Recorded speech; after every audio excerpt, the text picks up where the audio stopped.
എല്ലാവർക്കും നമസ്കാരം. ഇന്ന് നാം വളരെ ആഴമുള്ള ഒരു ചോദ്യത്തിലൂടെ ആരംഭിക്കാം. യഥാർത്ഥത്തിൽ കർമ്മം ചെയ്യുന്നത് ആരാണ്? നിങ്ങളുടെ ശരീരമാണോ അതോ മനസ്സാണോ?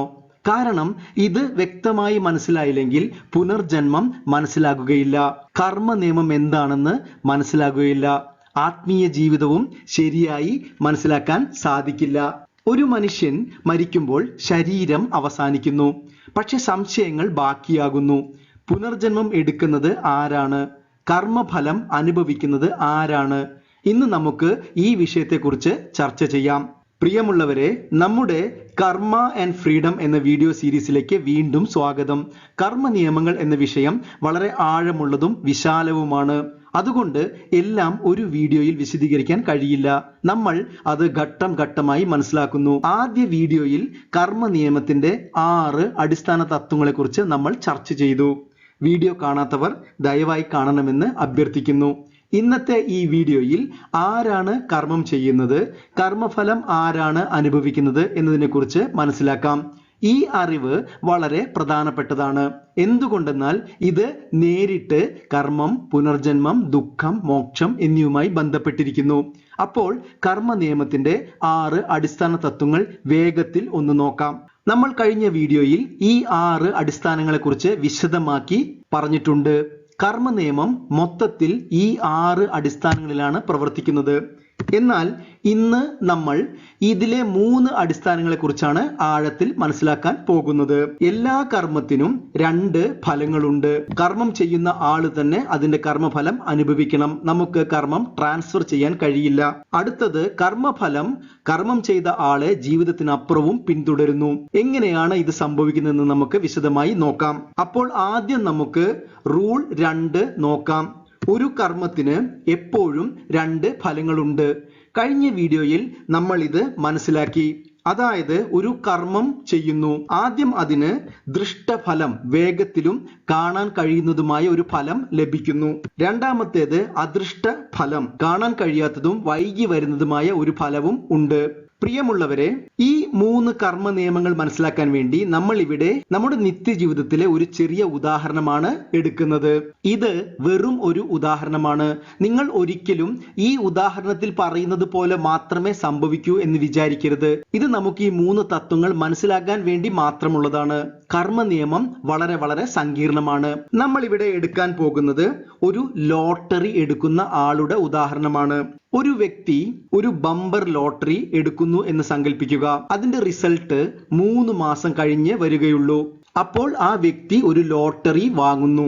അത് ഒരു കർമ്മമാണ്. ടിക്കറ്റ് വാങ്ങിയ ഉടനെ അയാൾക്ക് ചില ഫലങ്ങൾ ലഭിക്കും. ദൃഷ്ടഫലം എന്തൊക്കെയാണ്? അയാൾക്ക് സന്തോഷം തോന്നാം, സംതൃപ്തി തോന്നാം, അയാളുടെ ഉള്ളിൽ പ്രതീക്ഷകൾ വരാം, സ്വപ്നങ്ങൾ ഉണ്ടാകാം. ഇതെല്ലാം ദൃഷ്ടഫലങ്ങളാണ്. ഉടനെ തന്നെ അയാൾ അത് അനുഭവിക്കാൻ തുടങ്ങുന്നു. ഇനി 3 മാസം കഴിഞ്ഞ് ആ വ്യക്തിക്ക് ലോട്ടറിയിൽ 1ാം സമ്മാനം ലഭിക്കുന്നു. നോക്കൂ, അയാൾ എന്തൊരു ഭാഗ്യവാനാണ് അല്ലേ? അതാണ് അദൃഷ്ടഫലം. അപ്പോൾ ഈ നിയമം ലളിതമായി മനസ്സിലാക്കി. ഓരോ കർമ്മത്തിനും 2 ഫലങ്ങളുണ്ട്, ദൃഷ്ടഫലം, അദൃഷ്ടഫലം. ഇനി നമുക്ക് ഒരു പ്രധാനപ്പെട്ട ചോദ്യം ചോദിക്കാം. ഈ ലോട്ടറി ഉദാഹരണത്തിൽ യഥാർത്ഥ കർമ്മം ചെയ്തത് ആരാണ്? Who is the agent of action? നിങ്ങളുടെ ശരീരമാണോ അതോ നിങ്ങളുടെ മനസ്സാണോ? ഒറ്റ നോട്ടത്തിൽ നമുക്ക് തോന്നുന്നത് തീർച്ചയായും അയാളുടെ ശരീരമാണ് ടിക്കറ്റ് വാങ്ങിയത് എന്നാണ്. പക്ഷെ വേദാന്തം കുറച്ചുകൂടി ആഴത്തിലും സൂക്ഷ്മത്തിലും പരിശോധിക്കാൻ പറയുന്നു. ഇത് ശരിയായി മനസ്സിലാകണമെങ്കിൽ നമുക്ക് ആദ്യം എത്ര ശരീരങ്ങൾ ഉണ്ട് എന്ന് അറിയണം. വേദാന്തം ഇതിനെ ശരീരത്രയം എന്നാണ് പറയുന്നത്. പ്രിയമുള്ളവരെ, നമ്മൾ ശരീരത്രയത്തിനെ വളരെ ചുരുക്കിയാണ് നോക്കാൻ പോകുന്നത്. ശരീരത്രയം മനസ്സിലാക്കേണ്ടത് കർമ്മ നിയമവും പുനർജന്മവും മനസ്സിലാക്കാൻ വേണ്ടിയാണ്. നമുക്ക് ആദ്യം വരുന്നത് നമ്മുടെ സ്ഥൂല ശരീരമാണ്, ഫിസിക്കൽ ബോഡി. ഒരു കമ്പ്യൂട്ടറിന്റെ ഹാർഡ്വെയർ ആയി ഇതിനെ താരതമ്യം ചെയ്യാം. ഇത് നമുക്ക് കാണാൻ സാധിക്കും, തൊടാൻ സാധിക്കും, നമ്മുടെ എല്ലാം അനുഭവിക്കാൻ സാധിക്കും. ഈ ശരീരം ജനിക്കുകയും വളരുകയും പ്രായമാവുകയും മരിക്കുകയും ചെയ്യുന്നു. ഒരു ദിവസം നമ്മുടെ സ്ഥൂല ശരീരം മരണത്തിന് കീഴ്പ്പെടുന്നു. അടുത്തത് നമ്മുടെ സൂക്ഷ്മ ശരീരമാണ്, സട്ടിൽ ബോഡി. ഒരു കമ്പ്യൂട്ടറിന്റെ സോഫ്റ്റ്വെയർ പോലെയാണിത്. ഈ ശരീരം നമുക്ക് കാണാനോ തൊടാനോ കഴിയില്ല, കാരണം ഇത് സൂക്ഷ്മമാണ്.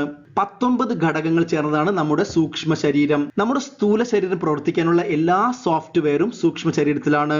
5 ജ്ഞാനേന്ദ്രിയങ്ങൾ, 5 കർമ്മേന്ദ്രിയങ്ങൾ, 5 പ്രാണനുകൾ, അന്ധകരണത്തിന് 4 ഭാഗങ്ങൾ, ഇത് ചേർന്നതാണ് നമ്മുടെ സൂക്ഷ്മ ശരീരം. എന്തായാലും നമ്മൾ ഭാവിയിൽ സൂക്ഷ്മ ശരീരത്തെ കുറിച്ച് വിശദമായ ഒരു വീഡിയോ ചെയ്യുന്നുണ്ട്. ഇനി ഈ ശരീരം നിങ്ങൾക്ക് കാണാനോ തൊടാനോ സാധിക്കില്ല, എന്നാൽ ഇത് അനുഭവിക്കാൻ സാധിക്കും. കാരണം നിങ്ങൾക്ക് നിങ്ങളുടെ ചിന്തകൾ അറിയാൻ കഴിയും, നിങ്ങളുടെ വികാരങ്ങൾ മനസ്സിലാക്കാൻ സാധിക്കും, നിങ്ങളുടെ മനസ്സിനെ അറിയാൻ സാധിക്കും. അതുകൊണ്ട് ഈ ശരീരം നമുക്ക് എക്സ്പീരിയൻസ് ചെയ്യാൻ സാധിക്കും, പക്ഷെ നമുക്ക് കാണാൻ സാധിക്കില്ല. ഇനി പ്രധാനപ്പെട്ട ഒരു പോയിന്റ് എന്താണെങ്കിൽ, ഈ സൂക്ഷ്മ ശരീരമാണ് മരണത്തെ അതിജീവിക്കുന്നത്. ഒരു വ്യക്തിയുടെ മരണത്തിന് ശേഷം അയാളുടെ ശരീരത്തിൽ നിന്ന് സൂക്ഷ്മ ശരീരം വിട്ട് പുറത്തേക്ക് പോകുന്നു. അടുത്തത് കാരണ ശരീരം. ഈ 2 ശരീരത്തിനും കാരണമായിട്ടുള്ളത് കൊണ്ട് ഇതിനെ കാരണ ശരീരം എന്ന് വിളിക്കുന്നു. ഇത് ഒരു ബീജത്തിന്റെ അവസ്ഥയിലാണ്, ഒരു വിത്തിന്റെ അവസ്ഥയിലാണ് ഇരിക്കുന്നത്. നിങ്ങളുടെ അജ്ഞത, കർമ്മഫലങ്ങൾ എല്ലാം കാരണ ശരീരത്തിലാണ് സംഭരിച്ചു വെച്ചിട്ടുള്ളത്. നമുക്ക് കാരണ ശരീരത്തെ കുറിച്ച് വിശദമായി വരുന്ന വീഡിയോകളിൽ സംസാരിക്കാം. ഇവിടുത്തെ പ്രധാന പോയിന്റ് എന്താണെങ്കിൽ സൂക്ഷ്മ ശരീരമാണ്. എന്നാൽ കാരണ ശരീരം നിങ്ങൾക്ക് അനുഭവ യോഗ്യമല്ല, നിങ്ങൾക്ക് അനുഭവിക്കാൻ കഴിയില്ല. സുഷുപ്തി എന്ന അവസ്ഥയിൽ നിങ്ങൾ ഇരിക്കുന്ന ശരീരമാണ് കാരണ ശരീരം. സുഷുപ്തി എന്ന അവസ്ഥയിൽ നിങ്ങളുടെ മനസ്സോ ഇന്ദ്രിയങ്ങളോ പ്രവർത്തിക്കുന്നില്ല. ഇതും മരണത്തെ അതിജീവിക്കുന്നു. ഇവിടുത്തെ പ്രധാന പോയിന്റ് നമ്മളുടെ സൂക്ഷ്മ ശരീരമാണ്, അതാണ് മരണത്തെ അതിജീവിക്കുന്നത്. ഇനി നമുക്ക് നേരത്തെ കണ്ട ലോട്ടറി ഉദാഹരണം ഒന്ന് പുനഃപരിശോധിക്കാം. ലോട്ടറി ടിക്കറ്റ് വാങ്ങുന്നത് ഒരു കർമ്മമാണ്. ചോദ്യം ഇതാണ്, ആരാണ് ലോട്ടറി വാങ്ങാനുള്ള തീരുമാനം എടുത്തത്? നിങ്ങളുടെ കൈയാണോ തീരുമാനമെടുത്തത്? നിങ്ങളുടെ ശരീരമാണോ തീരുമാനമെടുത്തത്? ഇനി ലോട്ടറി അടിച്ചാൽ അതിന്റെ ഫലം അനുഭവിക്കുന്നത് ആരാണ്? പ്രിയമുള്ളവരെ, സത്യത്തിൽ നിങ്ങളുടെ സൂക്ഷ്മ ശരീരമാണ് ആ തീരുമാനത്തിന് പിന്നിൽ. നിങ്ങൾ ചിന്തിച്ചു നോക്കൂ, നിങ്ങളുടെ മനസ്സും ബുദ്ധിയും എല്ലാം പ്രവർത്തിച്ച് നിങ്ങൾ തീരുമാനമെടുക്കുന്നു. ഫലം വരുമ്പോൾ നിങ്ങളുടെ അന്ധകരണത്തിന്റെ ഈഗോ എന്ന ഭാഗം, അഹങ്കാരം, അത് അനുഭവിക്കുന്നു. അപ്പോൾ സ്വാഭാവികമായും കർമ്മഫലം നിങ്ങളുടെ സൂക്ഷ്മ ശരീരത്തിലേക്ക് പോകുന്നു. നിങ്ങളുടെ ശരീരം എന്ന് പറയുന്നത് കേവലം ഒരു ഉപകരണം മാത്രമാണ്. ശരീരത്തിന് ഒരിക്കലും തീരുമാനങ്ങൾ എടുക്കാനുള്ള കഴിവില്ല. നിങ്ങളുടെ മനസ്സിന്റെ തീരുമാനങ്ങൾ നടപ്പിലാക്കുന്ന ഒരു ഉപകരണമാണ്. എന്നാൽ വേദാന്തം ഇവിടെ വളരെ വളരെ പ്രധാനപ്പെട്ട ഒരു പോയിന്റ് ചൂണ്ടിക്കാണിക്കുന്നു. അതായത് നിങ്ങൾ എന്ന യാഥാർത്ഥ്യം, സച്ചിദാനന്ദ ആത്മ, പ്യൂർ കോൺഷ്യസ്നസ്, ഈ കാര്യങ്ങളെല്ലാം അറിയുന്ന ഒരാളായി, ഒരു സാക്ഷിയായി നിൽക്കുന്നു. ഇത് ശരീരമോ മനസ്സോ അല്ല. നിങ്ങൾ ശ്രദ്ധിക്കണം, നിങ്ങളുടെ യാഥാർത്ഥ്യം ശരീരവും മനസ്സുമല്ല, സ്ഥൂല ശരീരവുമല്ല, സൂക്ഷ്മ ശരീരവുമല്ല. അപ്പോൾ നോക്കൂ, നിങ്ങളുടെ സൂക്ഷ്മ ശരീരം തീരുമാനങ്ങൾ എടുക്കുന്നു, നിങ്ങളുടെ സ്ഥൂല ശരീരം ഒരു ഉപകരണമായി പ്രവർത്തിക്കുന്നു. ഇത് രണ്ടിന്റെയും ആധാരമായ നിങ്ങൾ എന്ന പ്യൂർ കോൺഷ്യസ്നസ് ഇതിലൊന്നിലും പെടാതെ ഒരു സാക്ഷിയായി നിലകൊള്ളുന്നു. ഇനി നമുക്ക് മൂന്നാമത്തെ റൂൾസ് നോക്കാം. മൂന്നാമത്തെ നിയമം എന്താണ്? കർമ്മം ചെയ്യുന്ന ആള് തന്നെ കർമ്മഫലം അനുഭവിക്കണം. ഇവിടെ ലോട്ടറി എടുക്കുന്നു. ആരാണ് കർമ്മം ചെയ്യുന്നത്? സൂക്ഷ്മ ശരീരമാണ് കർമ്മം ചെയ്യുന്നത്. അപ്പോൾ ദൃഷ്ടഫലം ലഭിക്കുന്നു, അദൃഷ്ടഫലം ലഭിക്കുന്നു. പ്രിയമുള്ളവരെ, ഇനിയാണ് ട്വിസ്റ്റ് സംഭവിക്കുന്നത്. ഈ ഉദാഹരണത്തിൽ റിസൾട്ട് വരുന്നതിന് മുൻപ് ഈ വ്യക്തി മരിക്കുന്നു. നമുക്കറിയാം, മൂന്നാമത്തെ നിയമപ്രകാരം ആരാണോ കർമ്മം ചെയ്യുന്നത് അയാൾ തന്നെ കർമ്മഫലം അനുഭവിക്കണം. അതുകൊണ്ട് കർമ്മ നിയമം നിങ്ങളുടെ സൂക്ഷ്മ ശരീരത്തെ സംരക്ഷിക്കുന്നു. നിങ്ങളുടെ ഫിസിക്കൽ ബോഡി മരിക്കുന്നു, സൂക്ഷ്മ ശരീരം കർമ്മഫലത്തെ അനുഭവിക്കാൻ വേണ്ടി സംരക്ഷിക്കപ്പെടുന്നു. അടുത്ത ജന്മത്തിലേക്ക് പോയി വേറെ ശരീരം എടുക്കുന്നു. ഇതാണ് പുനർജന്മത്തിൽ സംഭവിക്കുന്നത്. ഇത് വളരെ മനോഹരമായി ഭഗവത്ഗീതയിൽ ഭഗവാൻ കൃഷ്ണൻ വ്യാഖ്യാനിച്ചിട്ടുണ്ട്. ഭഗവത്ഗീതയുടെ 2-ാം അധ്യായത്തിലെ 22-ാമത്തെ ശ്ലോകമാണിത്. ശ്ലോകം ഇതാണ്: വാസാംസി ജീർണാനി യഥാ വിഹായ നവാനി ഗൃഹ്ണാതി നരോപരാണി തഥാ ശരീരാണി വിഹായ ജീർണാനി അന്യാനി സംയാതി നവാനി ദേഹി. ഒരു വ്യക്തി അദ്ദേഹത്തിന്റെ കീറിയ വസ്ത്രം ഉപേക്ഷിച്ച് പുതിയ വസ്ത്രം എടുക്കുന്നത് പോലെ ഒരു സൂക്ഷ്മ ശരീരം ജീർണിച്ച ശരീരത്തെ വിട്ട് പുതിയൊരു ശരീരത്തെ എടുക്കുന്നു എന്നാണ്. വളരെ ലളിതമായും വളരെ വ്യക്തമായും ഈ പുനർജന്മത്തെ ഇവിടെ കാണിച്ചു തരുന്നു. നോക്കൂ, എത്ര ലളിതമായിട്ടാണ് ഭഗവാൻ കൃഷ്ണൻ വിവരിച്ചിരിക്കുന്നത്. ദേഹി എന്ന വാക്കിന് സൂക്ഷ്മ ശരീരം എന്നാണ് അർത്ഥം. വാസാംസി എന്നാൽ വസ്ത്രങ്ങൾ, ജീർണാനി എന്നാൽ നശിക്കുക. ഒരു മനുഷ്യൻ അവന്റെ വസ്ത്രം കീറുമ്പോൾ അതിനെ മാറ്റുന്നത് പോലെ ഒരു സൂക്ഷ്മ ശരീരം സ്ഥൂല ശരീരം ജീർണിക്കുമ്പോൾ അതിനെ മാറ്റിയെടുക്കുന്നു. പ്രിയമുള്ളവരെ, ഇത് നമ്മളെ 4-ാമത്തെ നിയമത്തിലേക്ക് കൊണ്ടുപോകുന്നു. ഇവിടെ കാര്യങ്ങൾ വ്യക്തമായിരിക്കുന്നു. നിങ്ങളുടെ സൂക്ഷ്മ ശരീരം മരണത്തെ അതിജീവിക്കുന്നു. നമ്മുടെ ലോട്ടറി ഉദാഹരണത്തിൽ ആ ലോട്ടറി എടുത്ത വ്യക്തിയുടെ സൂക്ഷ്മ ശരീരത്തിന് എന്ത് സംഭവിക്കുന്നു? അത് അടുത്ത ജന്മത്തിലേക്ക് പോകുന്നു. അതിന് പുതിയ ശരീരം ലഭിക്കുന്നു. മാത്രവുമല്ല, കഴിഞ്ഞ ജന്മത്തിലെടുത്ത ലോട്ടറിയുടെ റിസൾട്ട് അദ്ദേഹത്തിന് തന്നെ ലഭിക്കുന്നു, വേറെ ആർക്കും ലഭിക്കുന്നില്ല. അപ്പോൾ എന്ത് സംഭവിക്കുന്നു? അദ്ദേഹത്തിന്റെ പഴയ കർമ്മഫലം അനുഭവിച്ചത് കൊണ്ട് തന്നെ ആ കർമ്മങ്ങൾ ഇല്ലാതാകുന്നു. ആലോചിച്ചു നോക്കൂ പ്രിയമുള്ളവരെ, നിങ്ങൾ തെറ്റിദ്ധരിക്കരുത്. ഇത് വെറും ഒരു ഉദാഹരണമാണ്. കഴിഞ്ഞ ജന്മത്തിലെടുത്ത ലോട്ടറിക്ക് ഈ ജന്മത്തിൽ കിട്ടുമെന്നല്ല അർത്ഥം. പക്ഷേ നമ്മുടെ കർമ്മഫലങ്ങൾ എങ്ങനെ അനുഭവിക്കുന്നെന്ന് കാണിക്കാനാണ് ഈ ഉദാഹരണം എടുത്തിരിക്കുന്നത്. ഇനി എന്താണ് സംഭവിക്കുന്നത്? അദ്ദേഹത്തിന്റെ പുതിയ ശരീരത്തിൽ അദ്ദേഹം കർമ്മങ്ങൾ ചെയ്യുന്നു. ആ കർമ്മത്തിന് വീണ്ടും 2 ഫലങ്ങൾ ലഭിക്കുന്നു, ദൃഷ്ടഫലം, അദൃഷ്ടഫലം. ഈ കർമ്മചക്രം തുടർന്നുകൊണ്ടേയിരിക്കുന്നു. ഇത് യുഗയുഗാന്തരങ്ങളായി പ്രവർത്തിച്ചു കൊണ്ടേയിരിക്കുന്നു. യുഗയുഗാന്തരങ്ങളായി നിങ്ങൾക്ക് അനേകായിരം ജന്മങ്ങൾ ലഭിക്കുന്നു. നിങ്ങൾക്ക് മോക്ഷം ലഭിക്കുന്നതുവരെ നിങ്ങൾ ഈ ചക്രത്തിനകത്ത് തന്നെ ജനിച്ചും മരിച്ചും ജീവിച്ചും ജനിച്ചും മരിച്ചും ജീവിച്ചും തുടർന്നുകൊണ്ടേയിരിക്കുന്നു. ഇനി ഈ പുനർജന്മങ്ങളെക്കുറിച്ചും അനേകായിരം ജന്മങ്ങളെക്കുറിച്ചും ഭഗവാൻ കൃഷ്ണൻ ഭഗവത്ഗീതയിൽ വ്യക്തമായി പറഞ്ഞിട്ടുണ്ട്. അതെന്താണെന്ന് നമുക്ക് നോക്കാം. ഭഗവത്ഗീതയുടെ 4-ാമത്തെ അധ്യായത്തിലെ 5-ാമത്തെ ശ്ലോകത്തിൽ ഭഗവാൻ കൃഷ്ണൻ പറയുന്നു, ബഹൂനി മേ വ്യതീതാനി ജന്മാനി തവ ചാർജുന താന്യഹം വേദ സർവാണി നത്വം വേത്ത പരന്തപ. ഈ ശ്ലോകത്തിൽ ഭഗവാൻ കൃഷ്ണൻ പറയുന്നത് ബഹുനീമേ, അതായത് ഒരുപാട്, വളരെയധികം, അനേകായിരങ്ങൾ, ജന്മാനി ജന്മങ്ങൾ, അർജുന നിനക്കും എനിക്കും അനേകായിരം ഒരുപാട് ജന്മങ്ങൾ ഉണ്ട്. എന്നാൽ നീ നിന്റെ ജന്മങ്ങളൊന്നും ഓർക്കുന്നില്ല. പക്ഷെ ഞാൻ എൻ്റെ എല്ലാ ജന്മങ്ങളെക്കുറിച്ചും ഓർക്കുന്നു. അപ്പോൾ ഇവിടെ നമുക്കൊരു തെറ്റിദ്ധാരണ വരാൻ സാധ്യതയുണ്ട്.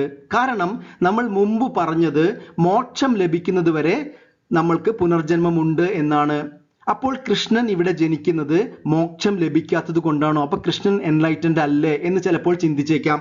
പ്രിയമുള്ളവരെ, വേദാന്തം ഇവിടെ വലിയൊരു വ്യത്യാസം ചൂണ്ടിക്കാണിക്കുന്നു. നിങ്ങളുടെയും എന്റെയും ജനനം, സാധാരണ ജനനം കർമ്മഫലങ്ങൾ അനുഭവിക്കാനാണ്. എന്നാൽ കൃഷ്ണനെ പോലെയുള്ള അവതാരങ്ങളുടെ ജനനം ലോക സംഗ്രഹത്തിന് വേണ്ടിയാണ്.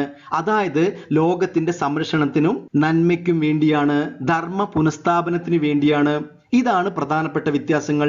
നമ്മൾ ഈ സംസാര ചക്രത്തിനകത്ത് ജനിക്കുമ്പോൾ അവതാരങ്ങൾ അതിന് പുറത്താണ് വരുന്നത്. സത്യത്തിൽ അവതാരം എന്ന വാക്കിന്റെ അർത്ഥം തന്നെ മുകളിൽ നിന്ന് വന്നത് എന്നാണ്. ജനനം എന്നതിനുമായി ബന്ധമില്ല. ഇത് അവതാര വാര എന്ന് നമ്മളുടെ പുരാണങ്ങളിൽ വ്യാഖ്യാനിച്ചിട്ടുണ്ട്.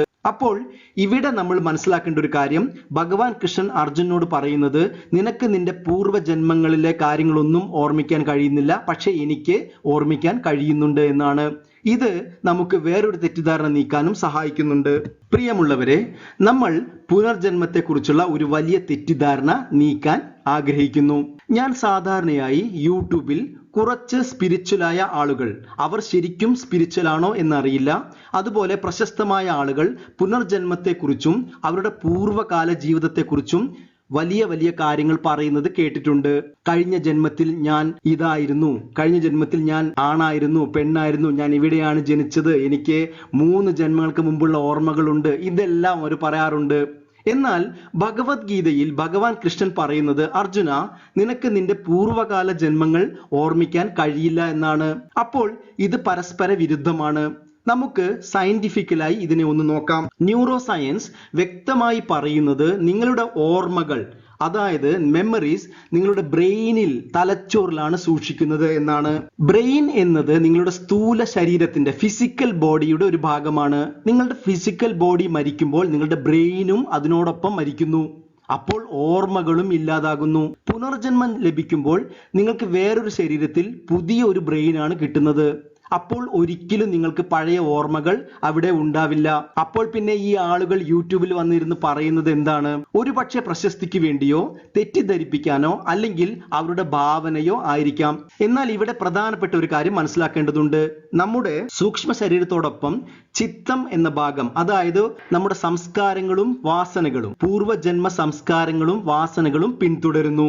എന്നാൽ മനസ്സിലാക്കേണ്ടത് ചിത്തം എന്നാൽ മെമ്മറി എന്നല്ല, മറിച്ച് അത് ഇംപ്രഷൻ, സംസ്കാരം എന്നാണ് അർത്ഥം. സംസ്കാരവും ഓർമ്മയും ഒന്നല്ല, അത് രണ്ടാണ്. നമ്മൾ കഴിഞ്ഞ ജന്മത്തിൽ ചെയ്ത വാസനകളും സ്ട്രോങ് ഇംപ്രഷൻ, സംസ്കാരങ്ങളും ഈ ജന്മത്തിൽ പിന്തുടരാറുണ്ട്. ഇനി വേദാന്തം ഇതിനെക്കുറിച്ച് എന്താണ് പറയുന്നത് എന്ന് നോക്കാം. സത്യത്തിൽ വേദാന്തത്തിന് ഇത്തരം കാര്യങ്ങളിൽ ഒരു താല്പര്യവുമില്ല. വേദാന്തത്തിന്റെ ലക്ഷ്യം നിങ്ങളെ അഹം ബ്രഹ്മാസ്മി എന്ന തിരിച്ചറിവിൽ എത്തിക്കുക എന്നതാണ്, നിങ്ങളെ മോക്ഷത്തിലേക്ക് നയിക്കുക എന്നതാണ്. മറിച്ച് വേദാന്തം ഇവിടെ വേറൊരു പ്രധാനപ്പെട്ട ചോദ്യമാണ് ചോദിക്കുന്നത്. വേദാന്തം ചൂണ്ടിക്കാണിക്കുന്നത് പുനർജന്മത്തിന്റെ പ്രശ്നങ്ങളെയാണ്. കാരണം ഓരോ ജന്മവും ഓരോ പുതിയ ബന്ധനങ്ങളാണ്. വേദാന്തം സ്വാതന്ത്ര്യം, മോക്ഷം, ലിബറേഷൻ ഇതിനെക്കുറിച്ചാണ് ചിന്തിക്കുന്നത്. അപ്പോൾ വേദാന്തം പറയുന്ന 4 പ്രധാന പ്രശ്നങ്ങൾ എന്താണെന്ന് നോക്കാം. പുനർജന്മം നിങ്ങളുടെ ജീവിതത്തിൽ പ്രശ്നങ്ങൾ മാത്രമേ സൃഷ്ടിക്കുകയുള്ളൂ. പ്രധാനപ്പെട്ട ഒന്നാമത്തെ പ്രശ്നം ദ സൈക്കിൾ ഓഫ് സംസാര. ഓരോ ജന്മവും ജനിച്ചു വീഴുന്നത് സംസാര ചക്രത്തിലാണ്, ജനന മരണ ചക്രത്തിലേക്കാണ്. സുഖത്തിനും സന്തോഷത്തിനും വേണ്ടി ഒരിക്കലും അവസാനിക്കാത്ത അന്വേഷണമാണ് സംസാരം, ഒരിക്കലും അവസാനിക്കാത്ത ദുഃഖമാണ് സംസാരം. ശാശ്വതമായ സുഖമോ സന്തോഷമോ സംസാരത്തിൽ ലഭിക്കുകയില്ല. അപ്പോൾ സംസാര ചക്രത്തിലേക്ക് വീണ്ടും വരുന്നത് നമുക്ക് ദുഃഖം മാത്രമേ ഉണ്ടാക്കുകയുള്ളൂ. രണ്ടാമത്തെ പ്രശ്നം ടോട്ടൽ അൺസർട്ടനിറ്റിയാണ്. നിങ്ങളുടെ അടുത്ത ജന്മത്തെക്കുറിച്ച് നിങ്ങൾക്ക് യാതൊന്നും പ്രവചിക്കാൻ സാധിക്കുകയില്ല. നിങ്ങൾ എവിടെ ജനിക്കും, ഏത് സാഹചര്യത്തിൽ ജനിക്കും, മനുഷ്യജന്മം തന്നെ കിട്ടുമോ, ഇതൊന്നും നമുക്ക് പറയാൻ സാധിക്കില്ല. ഒന്നിനെ കുറിച്ച് ഒരു വ്യക്തതയുമില്ല. ഒരു പക്ഷേ മെച്ചപ്പെട്ട സാഹചര്യങ്ങളിൽ ജനിച്ചേക്കാം, അല്ലെങ്കിൽ വളരെ മോശപ്പെട്ട സാഹചര്യങ്ങളിലേക്ക് പോകാം. ഇത് പുണ്യം പാപം എന്നതിനെ ആശ്രയിച്ചാണ് ഇരിക്കുന്നത്. ഇതിനെക്കുറിച്ച് നമുക്ക് വരും വീഡിയോകളിൽ നോക്കാം. മൂന്നാമത്തെ പ്രശ്നം അജ്ഞാനത്തിന്റെ ബന്ധനമാണ്. ആത്മജ്ഞാനം ലഭിക്കാത്തിടത്തോളം കാലം നിങ്ങൾ അജ്ഞാനത്തിന്റെ ബന്ധനത്തിലാണ്. അസ്വസ്ഥത, ഭയം, ഉത്കണ്ഠ എന്നത് ജന്മജന്മാന്തരങ്ങൾ നിങ്ങളെ പിന്തുടർന്നുകൊണ്ടേയിരിക്കും. സ്വസ്ഥതയും സമാധാനവുമുള്ള ഒരു ജീവിതം നയിക്കാൻ നമുക്ക് സാധിക്കുകയില്ല. അവസാനത്തേതും ഏറ്റവും പ്രധാനപ്പെട്ടതുമായ പ്രശ്നം, നിങ്ങൾ ഈ മനുഷ്യജന്മത്തിന് ലഭിച്ച ഏറ്റവും വലിയൊരു അവസരം നഷ്ടപ്പെടുത്തുന്നു എന്നതാണ്. മനുഷ്യജന്മം അത്യന്തം ദുർലഭവും അപൂർവവുമാണ്. കാരണം മനുഷ്യ ജീവിതത്തിൽ മാത്രമേ ഈ കർമ്മചക്രത്തിൽ നിന്നും ഈ സംസാരത്തിൽ നിന്നും മോക്ഷം പുറത്തു കടക്കാൻ സാധിക്കുകയുള്ളൂ. ഈ അവസരം ഒരിക്കലും നഷ്ടപ്പെടുത്തരുതെന്ന് വേദാന്തം പറയുന്നു. പ്രിയമുള്ളവരെ, നമ്മൾ ഈ വീഡിയോ അവസാനിപ്പിക്കാൻ പോവുകയാണ്. ഇനി വരുന്ന വീഡിയോകളിൽ കർമ്മ നിയമത്തിന്റെ കൂടുതൽ കാര്യങ്ങൾ നോക്കാം. ഒരു കർമ്മം ചെയ്യുമ്പോൾ അതിന്റെ ഫലം 7 തരത്തിൽ നമ്മുടെ ജീവിതത്തെ ബാധിക്കുന്നു. അതിനെക്കുറിച്ച് ജസ്റ്റ് ഒന്ന് നോക്കിയിട്ട് നമുക്ക് ഈ വീഡിയോ അവസാനിപ്പിക്കാം. നമ്മൾ ഇതിനെക്കുറിച്ചൊന്നും ഈ വീഡിയോയിൽ വിശദീകരിക്കുന്നില്ല. ഒരുപക്ഷെ നിങ്ങൾ ചിന്തിക്കുന്നത്, ഞാൻ ഒരു കർമ്മം ചെയ്തു, അതിന്റെ ഫലം വന്നു, അത് അനുഭവിച്ചു, അത് ലളിതമാണെന്നാണ്. എന്നാൽ അത് അങ്ങനെയല്ല. നിങ്ങൾ ചെയ്യുന്ന കർമ്മം 7 തരത്തിൽ നിങ്ങളുടെ ജീവിതത്തെ ബാധിക്കുന്നു. ആദ്യത്തേത്, എന്ത് ഇൻസ്ട്രുമെന്റിലാണ് നിങ്ങൾ കർമ്മം ചെയ്യുന്നത് എന്ന് നോക്കുന്നു. കായിക കർമ്മം, വാചിക കർമ്മം, മാനസിക കർമ്മം അതിലാണ് വരുന്നത്. അടുത്തത് ടൈം ബേസ്, സമയത്തിന്റെ ബന്ധനത്തിൽ എങ്ങനെ ചെയ്യുന്നു. സഞ്ചിത കർമ്മം, പ്രാരബ്ധ കർമ്മം, ആഗാമി കർമ്മം, ക്രിയമാന കർമ്മം അതിൽ വരുന്നതാണ്. അടുത്തത് റിസൾട്ട് ബേസ്ഡ് ആണ്. അത് പുണ്യകർമ്മമാണോ പാപകർമ്മമാണോ എന്ന് നമ്മൾ നോക്കുന്നു. അടുത്തത് ഡ്യൂട്ടി ബേസ്ഡ്, നിങ്ങൾ ചെയ്യുന്ന കർത്തവ്യം ആണോ എന്ന് നോക്കുന്നു. നിത്യകർമ്മ, നൈമിത്തിക കർമ്മ, കാമ്യകർമ്മ, നിഷിദ്ധം, പ്രായച്ചിത്തം ഇതിൽ വരുന്നതാണ്. അടുത്തത് ആറ്റിറ്റ്യൂഡ് ബേസ്ഡ്, നിങ്ങൾ എന്ത് ഉദ്ദേശത്തിലാണ് ആ കർമ്മം ചെയ്തത്. സകാമ കർമ്മയാണോ നിഷ്കാമ കർമ്മമാണോ എന്ന് നോക്കുന്നു. അടുത്തത് ഗുണ ബേസ്ഡ്, അത് സാത്വിക കർമ്മയാണോ രാജസിക കർമ്മയാണോ താമസിക കർമ്മയാണോ നോക്കുന്നു. അവസാനമായി ഭഗവത്ഗീതയിൽ ഭഗവാൻ കൃഷ്ണൻ പറയുന്ന ധർമ്മത്തെ അനുസരിച്ചുള്ള കർമ്മമാണോ വികർമ്മമാണോ അകർമ്മമാണോ എന്ന് നോക്കുന്നു. ഇതിൽ ഏറ്റവും പ്രധാനപ്പെട്ടതാണ് അകർമ്മം. അതായത് നിങ്ങളുടെ യാഥാർത്ഥ്യം തിരിച്ചറിഞ്ഞ് നമ്മൾ ചെയ്യുന്ന കർമ്മമാണ് അകർമ്മം. ഇതിനെക്കുറിച്ചെല്ലാം വരുന്ന വീഡിയോകളിൽ നമ്മൾ വിശദമായി സംസാരിക്കുന്നതാണ്. അതുകൊണ്ട് നിങ്ങൾ ഓരോ വീഡിയോയും കാണണമെന്ന് അഭ്യർത്ഥിക്കുന്നു. അപ്പോൾ വേദാന്തം എന്താണ് പറയുന്നത് എന്ന് നോക്കാം. ഇവിടെ ഇന്ന് നമ്മൾ വളരെ പ്രധാനപ്പെട്ട കാര്യങ്ങൾ മനസ്സിലാക്കി. ശരീരമല്ല, മറിച്ച് സൂക്ഷ്മ ശരീരമാണ് യഥാർത്ഥത്തിൽ കർമ്മം ചെയ്യുന്നത് എന്ന് നമ്മൾ കണ്ടു. ശരീരം എന്നത് വെറും ഒരു ഉപകരണമാണെന്ന് മനസ്സിലാക്കി. കർമ്മം തുടരുന്നു, പുനർജന്മം തുടരുന്നു, സംസാരം തുടരുന്നു. എന്നാൽ നിങ്ങളിൽ ആത്മജ്ഞാനം ഉദിക്കുന്നതുവരെ ഇത് തുടർന്നുകൊണ്ടേയിരിക്കും. വേദാന്തം പറയുന്നത് നിങ്ങൾ ശരീരമല്ല, മനസ്സല്ല, ഒരു കർമ്മഫലവും ബാധിക്കാത്ത ശുദ്ധ ചൈതന്യമാണ്. ഈ വീഡിയോ കണ്ടതിന് ഒരുപാട് നന്ദി. ചാനൽ സബ്സ്ക്രൈബ് ചെയ്യണമെന്ന് അഭ്യർത്ഥിക്കുന്നു. കർമ്മ നിയമത്തിന്റെ അടുത്ത വീഡിയോയുമായി വീണ്ടും കാണാം. നന്ദി, നമസ്കാരം.